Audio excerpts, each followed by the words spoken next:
नमस्कार, डिजियाना महाकौशल संदेश में आपका स्वागत है। वर्तमान में जिस तरह का समय चल रहा है उस समय को देखते हुए अगर हम बात करें, कोरोना संक्रमण जो लगातार फैल रहा है, किसान परेशान हैं, व्यापारी कोरोना के डर से वैसे ही डरा हुआ है क्योंकि व्यापार में परेशान चल रहा है। हम इन मुख्य बिंदुओं पर जो है समाज सेवियों से चर्चा करेंगे। हम उनसे जानेंगे कि सबसे पहले हम उनसे चर्चा करेंगे कि कोरोना जो है किस तरह से फैल रहा है, उसमें क्या क्या करना चाहिए और उसकी रोकथाम के लिए, चूंकि आज कोरोना सिवनी जिले की अगर बात करें तो दस्तक दे चुका है, लगातार यहाँ पर पेशेंट मिल रहा है। हमारे साथ समाज सेवी, पहले हम समाज सेवी से अपना परिचय ले लेते हैं। सर, आप अपना नाम और बताएं। मैं सुधीर सिंह सारंग घनसौर में एक व्यापारी हूँ। मेरा कहना केवल कोरोना में लेकर ये है कि जो स्प्रेड हो रहा है इस समय कोरोना, उसमें मेन इन बातों को ध्यान में रखना कि अगर किसी परिवार के किसी सदस्य को होता है तो वो अपने परिवार की सुरक्षा के लिए क्वारंटाइन रहे और लोगों को अच्छा संदेश दे ताकि कोई ऐसी घटना न घट पाए। देखिए, बहुत अच्छा है कि अब परिवार को संदेश लेंगे। बड़ी बात है कि मैं आपसे जानना चाहूँगा, परिचय दें अपना। मैं सुमित जैन घनसौर का निवासी हूँ। मेरा कपड़े का व्यवसाय है। एक खास बात आपने बताया, कोरोना चूँकि एक खतरनाक डर सबसे ज़्यादा खतरनाक होता है, व्यापार करना जरूरी है, घर से बाहर निकलना जरूरी है, तो किस तरीके की सावधानी बरतें? सावधानी क्या, पिछले 2 साल से लोग कोरोना की मार से वैसे ही डरे हुए हैं। कोरोना के कारण लगभग व्यापार धंधे पूरे चौपट हो चुके हैं। चारों तरफ व्यापार चौपट भी हुआ है और उसी बीच महंगाई भी बहुत मार की है। महंगाई के कारण भी आम आदमी त्रस्त है। हम तो अपनी दुकान में दिन भर बैठे रहते हैं, देखते हैं कि व्यापार बिल्कुल नहीं हो पा रहा है और फिर भी हम चाहते हैं कि बीमारी से बचाव भी जरूरी है। सारे लोग कोरोना से बचाव करें। जान है तो जहान है। बिल्कुल, जान है तो जहान है और कोरोना संक्रमण खतरनाक है और उनसे बचाव बहुत जरूरी है। हमारे साथ श्रीवास्तव जी हैं, क्या पूरा लिखते हैं आप? संजय श्रीवास्तव, मेरा यहाँ जनरल स्टोर है घनसौर में। अब व्यापार चूंकि करना है, आप लोग व्यापारी हैं, किस तरह से सावधानी बरतें? व्यापार में भाई व्यापार करना तो बहुत ज़रूरी है और पाबंदियाँ भी बहुत ज़रूरी हैं। तो अगर ऐसा कुछ किया जाए कि व्यापार भी चलता रहे और हम कोरोना के नियमों का पालन करें, जैसे सोशल डिस्टेंसिंग बनाए रखें, मास्क का उपयोग करें, अपनी दुकान में जो भी ग्राहक आते हैं उन्हें प्रेरित करें कि भाई मास्क लगाकर ही दुकान के अंदर प्रवेश करें, तब हम उन्हें सामग्री दें। तो इस तरीके से सावधानियों के साथ व्यापार को करना आसान है, कोई दिक्कत नहीं है, व्यापार चलते रहना चाहिए। आप तीनों महानुभावों से एक चीज़ जानना चाहूँगा, जिस तरह प्रदेश सरकार अलग अलग गाइडलाइन बनाती है, अभी एक गाइडलाइन आई कि जिसके चेहरे पे मास्क नहीं है उसको पेट्रोल नहीं दिया जाएगा, या फिर एक गोला बना दिया जाता है। क्या इससे कोरोना संक्रमण से इस तरह से बचा जा सकता है? क्या ये गाइडलाइन का पालन करने से, सरकार की बात करें या प्रशासन की बात करें, कोई लाभ होता है? जितनी भी गाइडलाइन भारत सरकार की हो चाहे राज्य सरकार की हो या उच्च अधिकारियों द्वारा जो दी जाती हैं, वो केवल सावधानियों के लिए दी जाती हैं। इसमें यह है कि अगर पेट्रोल लेने कोई गया है और मास्क लगा के गया है तो उससे सुरक्षा ही है, कोई घाटा नहीं है। लोग अगर जागरूक होंगे तो अच्छा होगा। बिल्कुल, जागरूक होंगे तो अच्छा होगा। मतलब ये कहा जाए कि प्रदेश सरकार या भारत सरकार जो कोविड के नियम बनाई है उस नियमों का पालन हमें ही करना है। लेकिन जिस तरह से अगर पालन की बात करें, चालान काटे जाते हैं, उससे कितने सहमत हैं? चालान तो सिर्फ ये है कि जागरूकता के लिए है कि भाई आप मास्क लगाइए, नहीं लगाएंगे तो हम आपका चालान काटेंगे ताकि आप मास्क लगाएं दूसरी बार। तो ये सरकार की तरफ से चालान लेने की जो प्रक्रिया है वो सिर्फ जनता के हित के लिए ही है, ऐसा मेरा मानना है। और ये तो लोगों को खुद सोचना चाहिए कि देखिए, हमने अपने बीच में काफ़ी अपने नज़दीकी लोगों को इस बीमारी के कारण खोया है। हमारे बीच में बहुत सारे लोग इस बीमारी से ग्रसित हुए हैं, हमने बहुत नज़दीक से देखा है। तो इसलिए मैं चाहता हूं कि भाई सभी लोग सावधानी बरतें। ये उनके स्वास्थ्य के लिए भी अच्छा है, समाज के लिए भी अच्छा है और देश और प्रदेश के लिए भी अच्छा है। हमारे ज़िले में लगातार एक चीज़ देखी गई है कि आप चालान करें या उनको दंडित करें, उसके बाद भी आम जनता जो है मास्क के प्रति जो है जागरूक नहीं है, सोशल डिस्टेंसिंग के प्रति जागरूक नहीं है। क्या करना चाहिए? देखिए, क्या है भी है, बहुत सारे शासन की जो गाइडलाइन है, जहाँ तक मैं समझता हूँ कि ये औपचारिकता है। दुकानों में भी जो गोले बनाए जाते हैं डिस्टेंसिंग बनाए रखने के लिए, लेकिन केवल वो गोले नाम मात्र के रहते हैं, ना कोई उन गोलों में खड़ा होता है, ना उन गोलों के हिसाब से दुकान के अंदर आता है। और केवल हम यदि उसको फॉर्मेलिटी पूरी कर दें, औपचारिकता पूरी कर दें, तो इससे कुछ होने वाला नहीं है। और सारी नज़र जैसे यदि आप दुकान अकेले में भी रखेंगे, लेकिन आप बड़े बड़े आयोजन देख रहे हैं, नेताओं की रैलियां हो रही हैं, टूर्नामेंट हो रहे हैं, शादी के बड़े बड़े समारोह हो रहे हैं, उनमें भले ही एक सीमा निर्धारित कर दी गई है कि इसमें 200 या 250 लोग रहेंगे, तो मैं समझता हूं कि 200-250 लोगों के बीच में कोरोना नहीं फैल सकता। तो ये नियम केवल एक शासन की औपचारिकता है, लेकिन इनसे कोई विशेष फायदा होने वाला नहीं है। आदमी को स्वयं जागरूक होना पड़ेगा, अपने स्वास्थ्य के प्रति स्वयं सचेत जब तक व्यक्ति नहीं होगा तब तक इसका कोई निदान नहीं है। बिल्कुल, कोरोना संक्रमण वायरस से बचने के लिए इंसान को खुद जवाबदारी लेनी होगी।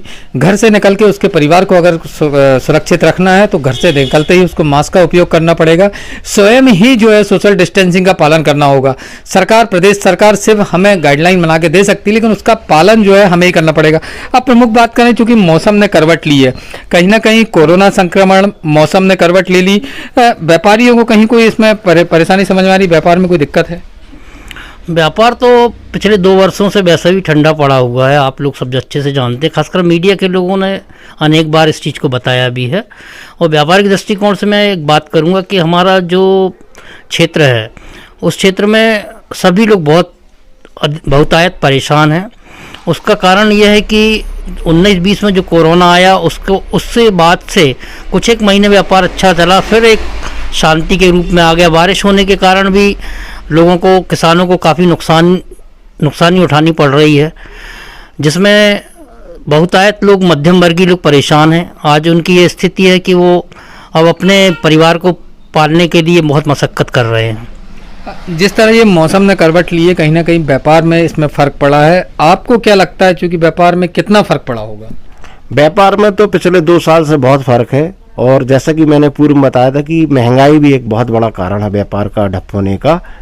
जिस प्रकार से पेट्रोल डीजल की कीमतों में बढ़ोतरी हुई थी, तो उसमें हर व्यापार में फ़र्क पड़ा है। और व्यापारी तो ये मान के चलो कि सिर्फ अपने रोजी रोटी के लिए ही फिक्रमंद है। व्यापारी बाहर से तो जो लोग आने थे, आवागमन के साधन बंद होने से व्यापार में बहुत फ़र्क पड़ा है। बिल्कुल, आवागमन के साधन बंद होने से व्यापार में फ़र्क पड़ा है। लेकिन अगर हम बात करें, हमारे साथ श्रीवास्तव जी हैं, क्या गांव में जिस तरह से व्यापार पहले आपके यहाँ चलता, दुकान में गांव के व्यापार होते थे, क्योंकि आदिवासी बहुल क्षेत्र है तो गांव, ग्रामीण इलाका ज़्यादा कहलाता है, क्या अब व्यापार ये आपके चल रहा है? क्या कस्टमर आपके पास आ रहा है? नहीं, पिछले 2 सालों से जब से पहला लॉकडाउन लगा था, उस समय से स्थिति ये हुई कि गांव में, छोटे छोटे गांव में भी दुकानें खुल गई हैं।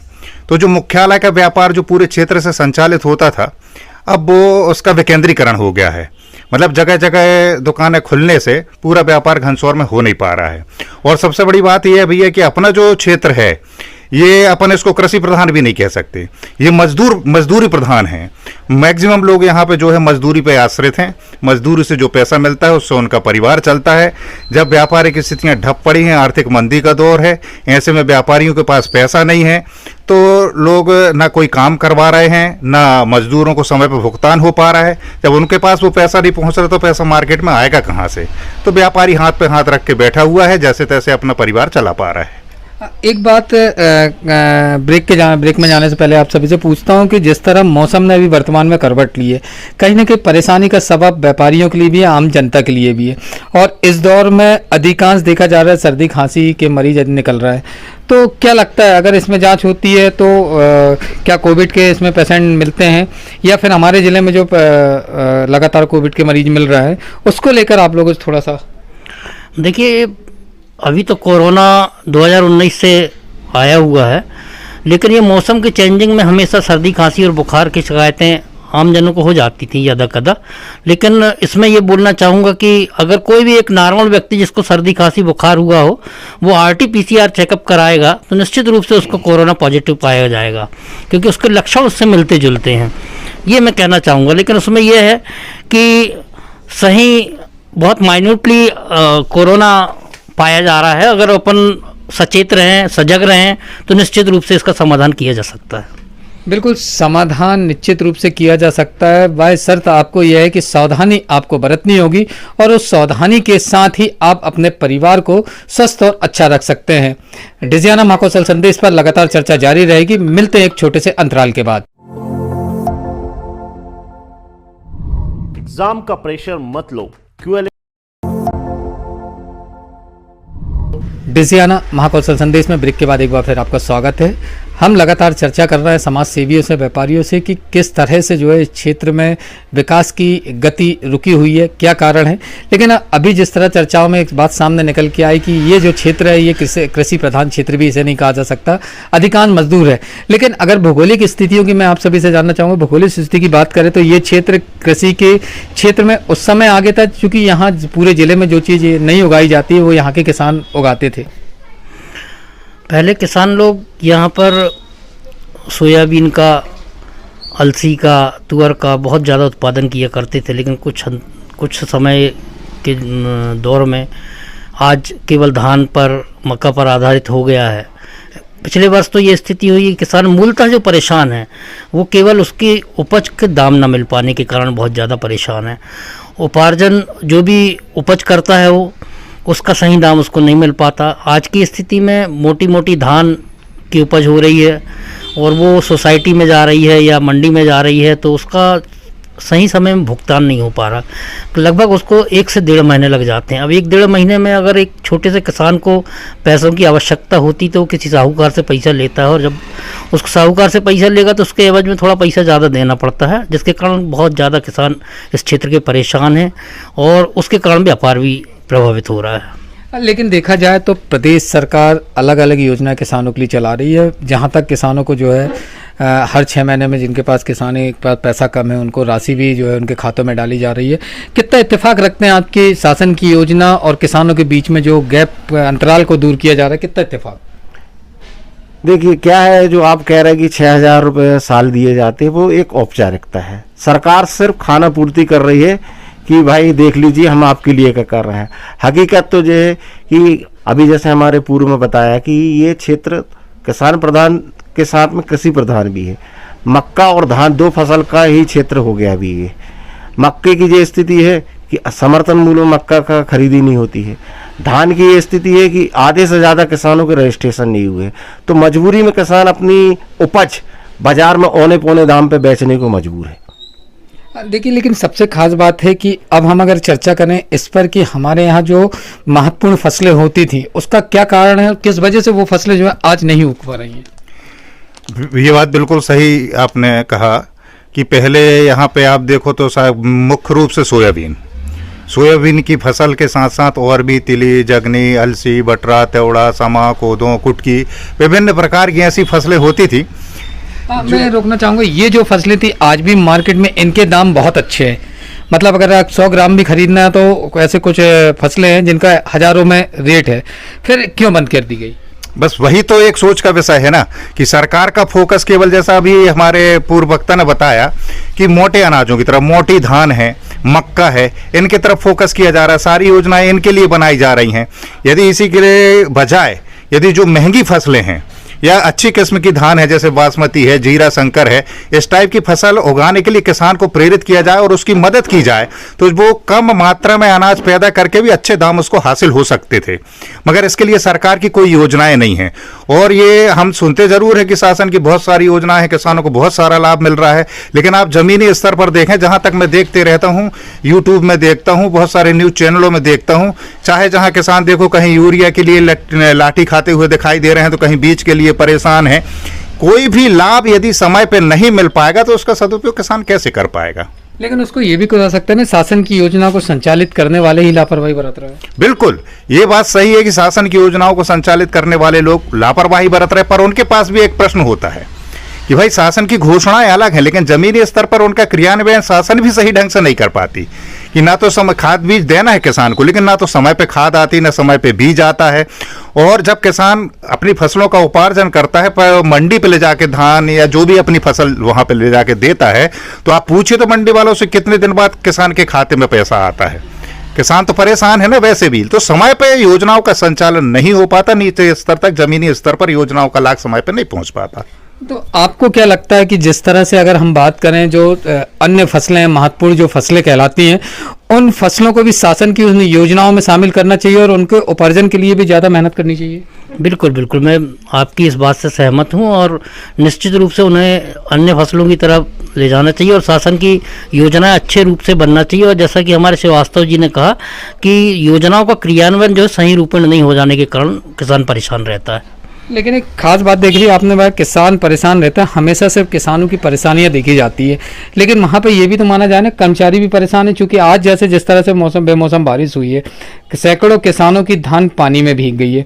क्या लगता है इसमें किसकी लापरवाही लगती है और क्यों पानी में भीगती है ये मैं एक बात बोलना चाहूँगा कि जब आप जानते हैं कि मौसम जब करवट बदलता है या मौसम वैज्ञानिक लोग जब घोषणा करते हैं तो निश्चित रूप से जनसंपर्क विभाग और कलेक्टर को ये सूचना देते हैं कि 2-4 दिन में बारिश होने की संभावना। तो इसके पूर्व में ही क्यों नहीं एक कलेक्टर के माध्यम से ये सारे ज़िले में ये बता दिया जाए कि भाई आज मौसम 2-4 दिन में गड़बड़ होने वाला, आप उसकी सुरक्षा कर लें। लेकिन सुरक्षा नहीं हो पाती और इसके कारण बहुत नुकसानी होती है। जैसे कि अभी वर्तमान में बारिश हुई, लाखों करोड़ों रुपए की धान जो है बर्बाद हो गई। लेकिन देखिए, ये धान जो बर्बाद हुई है इसमें सरकार का पैसा कहीं ना कहीं लगता है, लेकिन इसमें आम इंसान किस तरह फिरता है? आम इंसान तो परेशान होता है। क्या है कि जैसे आज अपन घनसोर मंडी की बात करें, वहां पर धान के लिए मैसेज तो आ गया है, लेकिन सर जैसा कि अभी सुधीर भाई ने बताया कि 4 दिन पहले से पता चल जाता। आजकल क्या है, इंटरनेट का युग चल रहा है, 4 दिन पहले से पता चल जाता कि बारिश फलानी तारीख को होनी। उसमें आप व्यवस्था क्यों नहीं बनाती? ये तो शासकीय कर्मचारियों की लापरवाही है, खुली लापरवाही है। इसमें किसान का भी नुकसान होता है, सरकार का भी नुकसान होता है, और जब सरकार का नुकसान होता है तो वो अपनी भरपाई आम आदमी से करती है। बिल्कुल, लेकिन एक बहुत बड़ी बात अगर देखी जाए इस पूरे मामले पर, जिस धान की हम बात कर रहे हैं, ये धान जो सड़ जाती है इसे गवर्नमेंट या ये बोल दिया जाता है कि अलग कर दी जाती है, लेकिन सूत्र अगर कि सूत्रों की माने तो सूत्रों में स्पष्ट ही है कि ये जो ये धान सड़ी हुई धान है ये शराब माफियाओं को दे दी जाती है, औने पौने दाम में देती जाती है। इससे आप कितना सहमत हैं? आप जो बोल रहे हैं बिल्कुल सही बात है कि सरकार यदि अनाज का खरीदती है किसानों से तो उसका संग्रहण और परिवहन की समुचित व्यवस्था हो तभी आप खरीदें। नहीं तो क्या होता है कि किसान से अनाज खरीद लिए, खुले मैदान में पड़ा है, और मौसम का आभास होने के बाद, मौसम के खराब होने की जानकारी होने के बाद भी यदि आप उसकी व्यवस्था नहीं कर पा रहे हैं तो इस पर पूरा दोष सरकार का है। और मैं समझता हूं, जैसा सुनता हूं, बिल्कुल सही बात है कि इसमें एक बहुत बड़ा माफिया काम करता है। अनाज को जानबूझ के सड़ाया जाता है और शासन या सत्ता में से जुड़े हुए लोगों को इस बात का लाभ दिलवाया जाता है। वो सड़ा हुआ अनाज कह के उसको बहुत औनी पौनी कीमतों में उनको बेच दिया जाता है और कहते हैं कि उस अनाज का उपयोग शराब बना के अच्छी कीमत वो लोग हासिल करते हैं। तो किसान का और वो बीच में जो लोग हैं, मध्यम वर्गीय लोग हैं, उनको इसका लॉस झेलना पड़ता है, नुकसान उठाना पड़ता है उनको। देखिए, आप लोग कहीं ना कहीं, आप खुद लोग भी किसान हैं, किसानी करते हैं। अगर मैं आप किसानों से पूछूं कि अब चूंकि इस तरह से समय आ गया कि जहां धान की जो है कीमत आप लोग नहीं मिल पा रही है, तो जो पहले प्राकृतिक तरीके से जो फसल होती थी, उस प्राकृतिक फसल में जो फायदे की खेती, क्या वो करना उचित होगा? निश्चित रूप से। अगर अब अपन सारे जो कृषि वैज्ञानिक लोग जो बताते हैं, अगर उस दृष्टिकोण से अगर यहाँ समय पे ट्रेनिंग दी जाए लोगों को, छोटे किसानों को, तो निश्चित रूप से वो फायदा में जा सकता है। इसमें कोई बात नहीं है। मतलब यहाँ पे भी अगर देखा जाए तो पूरा जो कृषि विभाग की बात करें, इस क्षेत्र में कृषि विभाग का दखलंदाजी बहुत जरूरी है। तो कहीं ना कहीं उनकी बड़ी लापरवाही यहाँ पे देखने को मिलती है, बराबर मिलती है। उनकी लापरवाही है। आज देखिए, घनसोर में किसान है जो अपनी फसल बेचने के लिए मजबूर है, क्योंकि यहाँ कृषि उपज मंडी चालू नहीं है। कागज में चालू है लेकिन वो धरातल में बिल्कुल नहीं है। तो मजबूरी में किसान बिचौलियों के माध्यम से अपनी उपज कम दामों में बेचता है। क्योंकि लखनऊ विधानसभा पूरा क्षेत्र ट्राइबल क्षेत्र कहलाता है और यहाँ पर किसान सबसे ज़्यादा परेशान, चूँकि यहाँ पे बर्रा है, वैसे भी पथरीली ज़मीन है, खेती कम होती है, लेकिन उन बर्रों पर भी ऐसी बहुत सी फसल है जो उगाई जा सकती है। बिल्कुल, जैसा मैंने बताया, अभी इसके पहले बताया था कि हल्की ज़मीनों में भी हल्की फसलें भी होती थी पहले, कोदो, कुटकी, समा और इस प्रकार की और भी बहुत सारी हल्की फसलें हैं जिनको पैदा करके किसान बहुत अच्छे तरीके से रहता था। लेकिन अब फोकस केवल मक्का और धान की तरफ है, जिसके कारण किसान यदि वो फसलें सही समय पे सही अच्छे ढंग से नहीं पैदा कर पा रहा तो उसका लॉस हो रहा है। उन छोटी फसलों की तरफ, हल्की फसलों की तरफ भी थोड़ा सा फोकस होना चाहिए और किसान को उसके लिए सपोर्ट करना चाहिए। गवर्नमेंट को कुछ ऐसी योजनाएं बननी चाहिए। बिल्कुल, आप हमारे साथ समाज सेवी हैं और आपसे हमने चर्चा की है। कहीं ना कहीं अगर हम बात करें कोरोना संक्रमण की तो आपसे चर्चा हुई, तो इसमें सबसे खास बात ये रही कि आपकी सावधानी ही आपकी सुरक्षा है। यानी परिवार को सुरक्षित रखना है तो आपको सुरक्षित होना होगा, चाहे वो व्यापारी हो या वो किसान या आम व्यक्ति। अब इसके बात करें दूसरे किसानों की, तो कहीं ना कहीं किसान परेशान है। किसानों को अपनी फसल जो है उगाने का तरीका बदलना होगा, जो जिस तरह उन फसलों की तरफ जाना होगा जो हमारे यहाँ पहले चलती थी। और व्यापार की बात करें तो कोरोना काल में व्यापारी वैसे ही परेशान था और लगातार परेशान हुआ। अब मैं हमारे जो मेहमान हैं उनसे अंतिम सवाल सिर्फ एक ही जानना चाहूँगा, चूँकि अब कोरोना अपने पीक पर धीरे धीरे आते जा रहा है, उसके संक्रमण मरीज बढ़ते जा रहे हैं। अब ऐसी स्थिति में आप व्यापारी, आप किसान, आप आम जनता किस तरह से जो है इस महामारी से लड़ने में जो है शासन का सहयोग करेंगे? निश्चित रूप से जो शासन के द्वारा गाइडलाइन जारी हो रही है उनका पालन करने के लिए हम निश्चित रूप से सभी लोगों को प्रेरित करेंगे। और ये देखो, शासन को भी कोई बैठे मतलब इन्हें अपने तरफ से कोई ज्ञान नहीं आता, ये तो निश्चित रूप से कोई बड़े वैज्ञानिक या शोधकर्ता लोग जो है इसको उनको मोटिवेट करते हैं कि आप इस तरीके के निर्देश जारी करें। जो IAS लेवल के लोग बैठे हुए हैं, सचिव स्तर के लोग बैठे हुए हैं, उनसे इन चीज़ का डिस्कशन किया जाता है, उसके बाद ये निर्देश जारी किए जाते हैं गवर्नमेंट तरफ से। तो निश्चित रूप से हम सब लोग मिलकर उसका निराकरण कर सकते हैं, उससे लड़ सकते हैं। बिल्कुल लड़ सकते हैं और लड़के ये जंग जीतना है, क्योंकि कोरोना वायरस को हम लगातार भारत में जो है उसको हराते आ रहा है। निश्चित रूप से कहीं ना कहीं हम नुकसान में रहे, लेकिन अगर रेट दे पूरे विश्व की रैंकिंग देखी जाए तो आज भी हम उस रैंकिंग में सबसे कम आकलन पे हैं। आप क्या एडवाइस देंगे? देखिए, क्या 2 साल से कोरोना है, लेकिन बीच में लोगों ने बिल्कुल ये समझ लो कि उसको गंभीरता से नहीं लिया। अभी पिछले महीने से ही जैसा कि आपके प्रिंट मीडिया और इलेक्ट्रॉनिक मीडिया के माध्यम से हमने ये देखा कि ओमिक्रॉन का दस्तक हो गया है। और अभी अभी जैसे आप लोगों ने बताया कि सूत्रों से पता चला कि अपने सिवनी जिले में भी कोरोना की आहट आ चुकी है। तो मैं तो सभी से चाहूँगा कि सभी लोग पूर्व की भांति अपनी सावधानी रखें, हाथों को धोएं, सैनिटाइज रहें। मैं भी अपनी दुकान में लोगों को मास्क के लिए प्रेरित करता हूं, हाथ धोने के लिए करता हूं, सैनिटाइजर का उपयोग के लिए भी ताकीद करता हूं। और सभी से प्रार्थना करता हूं कि भैया आप लोग ज़्यादा से ज़्यादा सरकार के निर्देशों का पालन करें, ये आपके स्वास्थ्य के लिए भी अच्छा है और जैसा कि मैंने पूर्व बताया था कि देश और समाज के हित में भी है। बिल्कुल, देश और समाज के हित में है। किस तरह से हित में? मैं एक चीज़ बताना चाह रहा था कि जैसा कि एम्स के डॉक्टर्स हुए या WHO के द्वारा जो बताया जा रहा है कि 1 फरवरी से 15 फरवरी के बीच में पीक टाइम रहेगा, ओमिक्रॉन कहें या कोरोना का कहें, तो इस पे हमको सबसे ज़्यादा सावधानी बरतनी है। और ये समय निकालना हमारे लिए बहुत कठिन तो नहीं होगा अगर हम सावधानी बरतें तो। बिल्कुल, चूंकि अब हम अगर सिवनी जिले के क्षेत्रफल की बात करें तो महाराष्ट्र से जो है लगा हमारा सिवनी जिला कहलाता है और कहीं ना कहीं खतरा जो है सिवनी जिले में लगातार मंडराते रहता है। और संक्रमण को देखते हुए अगर सिवनी की जनता, क्षेत्र की जनता कोविड के नियमों को अपने ऊपर लागू करते हुए अगर खुद ही सुरक्षा की ठान ले, तो हम नहीं समझते कि सिर्फ सिवनी ही जिला बल्कि पूरे देश में अगर नियमों का पालन किया जाएगा तो कोरोना संक्रमण हमारे ऊपर हावी हो सकता है। डिजियाना महाकौशल संदेश, सिवनी, जितेंद्र भरद्वाज।